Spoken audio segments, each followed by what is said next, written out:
For this video, let's do some less obvious substitutions. All right, I'm going to say let's let u be equal to 4 minus x. Du over dx is equal to -1. So du is equal to negative dx if I multiply both sides by dx. Make that a little larger so everybody can see it. So what we have here is we have the integral of x square root of u dx. Now I could rearrange things and make this the integral of square root of u times x dx. Alright, now x dx. Well, now I can replace dx here. Let me just go ahead and divide or multiply both sides by -1. And this dx will now be negative du. That's equal to integral of the square root of u times x, negative du. But let's get rid of this x. Let's turn it into some form of u if we can. So I'm going to go over here. I'm going to say, okay, if I solve for x here, I'm going to get u minus 4 is equal to negative x.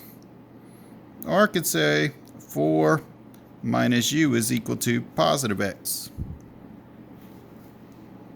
Put that in the screen. 4 minus u is equal to positive x. Alright, so let's come back over here.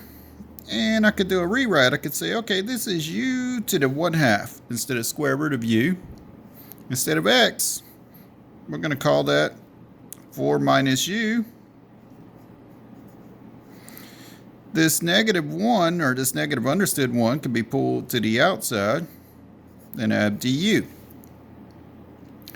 So what's next? I have to multiply u to the 1/2 by each one of these terms here. So I get negative integration symbol 4u to the 1/2 minus u to the 3/2 du. Alright, so negatives on the outside. Now I have 4 times, well, let's see, u to the 1/2. If I take the antiderivative, that's u to the 3/2 over 3/2. Or I could say multiply by the reciprocal times 2/3. Minus, let's take this u to the 3/2 and integrate it. And what do we get? U to the 5/2 over 5/2. Or I could say times 2/5 plus c. Now this will equal to, if I distribute the negative in here, negative 8/3 u to the 3/2 plus 2/5 u to the 5/2 minus c. And that gives me negative 8/3, but instead of u to the 3/2, I'm going to do a back substitute. U was 4 minus x plus 2/5. Instead of u to the 5/2, I'm going to have 4 minus x to the 5/2. And I could put minus c, but I could put plus c as well, because that's just some constant.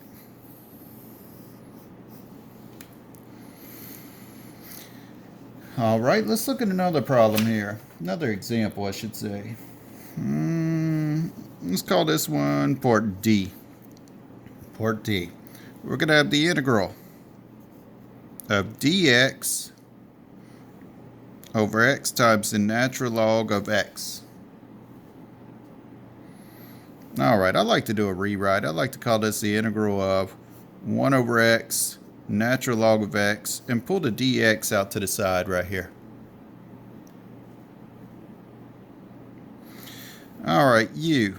I'm going to let u be, I don't know, maybe natural log of x. Remember though, you have to do a lot of these problems before you see u the first time, especially for the harder ones. Alright, so what do I do now? Take the derivative of both sides with respect to x, and we get du over dx is equal to 1 over x. Well, I could have du is equal to 1 over x dx, right? So let's see, this part right here, natural log will turn into u, right? So maybe what I want is 1 over x dx by itself. So I could say this is the integral of 1 over x times 1 over natural log of x dx like this. So if I multiply this back out, won't it give me the step above?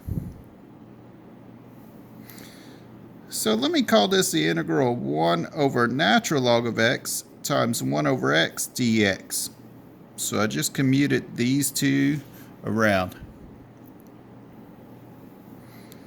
Well, you probably see where I'm going now.